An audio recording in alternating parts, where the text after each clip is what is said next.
ଦେଖନ୍ତୁ ଏଇ ମଣିଷକୁ ଦେଖନ୍ତୁ, ଯେ ମୁଭିର ଝାସା ଦେଇକି ଏବେ ମୁଭି ନେବିନି ବୋଲି ମୋତେ କହୁଛି। ନିଅ ବୋଲି କହିଲା ବାଦ ବି ନେବିନି ନେବିନି ନେବିନି ନେବିନି ଇନ୍ଦିଆ କହୁଛନ୍ତି। ତ କ'ଣ କରାହବ ଆଙ୍କୁ?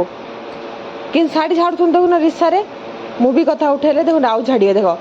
ଦେଖିଲ ନା, ବୁଦ୍ଧି ତ ଭଲ ନାହିଁ ଆଉ କିସ୍ କରିବା। ମୁଭି ଯିବା ପାଇଁ ବହୁତ ଇଚ୍ଛା ଥିଲା। ମୁଭି ଯିବା ଆଇଡ଼ିଆଟା ସ୍ୱାମୀଙ୍କର ଥିଲା, କିନ୍ତୁ ମୁଁ ଯେତେବେଳେ ଯିବାକୁ ବାହାରିଲି ଖାଲି ତ ମନା କଲେ। ଆଉ ତାପରେ ସ୍ୱାମୀଙ୍କର କରପତ୍ର ହସ୍ତ ସବୁ ଜଡ଼େଇବା ପରେ ଫାଇନାଲି ମୁଭି ଦେଖିବା ପାଇଁ ବାହାରିଲୁ।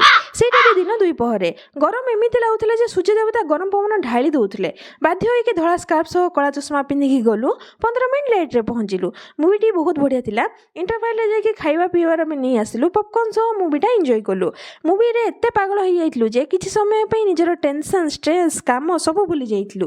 ଥିଏଟରରୁ ବାହାରିଲା ପରେ ମୋ ସ୍ୱାମୀ କ'ଣ କହୁଛନ୍ତି ଶୁଣନ୍ତୁ। ଆଉ ମୁଭି କେନ୍ ଲାଗିଲା?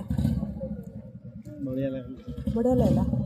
ବାହାରକୁ ବାହାରି ଗୁପଚୁପ୍ ଖାଇ ଦେଇଥିଲୁ। ପୁଣି ଆଇସ୍କ୍ରିମ୍ ପାର୍ଲର ଯେ ବହୁତ ସାରା ଆଇସ୍କ୍ରିମ୍ କିଣି ଦେଇଥିଲୁ। କିନ୍ତୁ ପାଟିଟା ଏତେ କନକନ ଯେ ବାଟରେ ହିଁ ସବୁ ଆଇସ୍କ୍ରିମ୍ ଖାଇ ଦେଇଥିଲୁ। ସେତିକି ମନ ନ ପୁରିବାରୁ ଆହୁରି ଆଖୁ ଜୁସ୍ ପିଇ ଦେଇଥିଲୁ। ଏବେ ଆପଣମାନେ କହୁଥିବେ କେତେ ଖାଉଛି ବୋଲି। ହଁ ଆଜ୍ଞା, ଖାଇବା ଛଡ଼ା ଆଉ କିଛି ଅପସନ୍ ନାହିଁ ନା ମୋ ପାଖରେ। ଓକେ, ଆଜି ପାଇଁ ଏତିକି ରହିଲି। ଆପଣମାନେ ତ ମନକୁ ମନ ରଜା। ଆପଣଙ୍କୁ ମନ ହେଲେ ଲାଇକ୍, କମେଣ୍ଟ ଆଉ ସବସ୍କ୍ରାଇବ୍ କରିଦେବେ। ରହିଲି, ହରି ଓମ୍।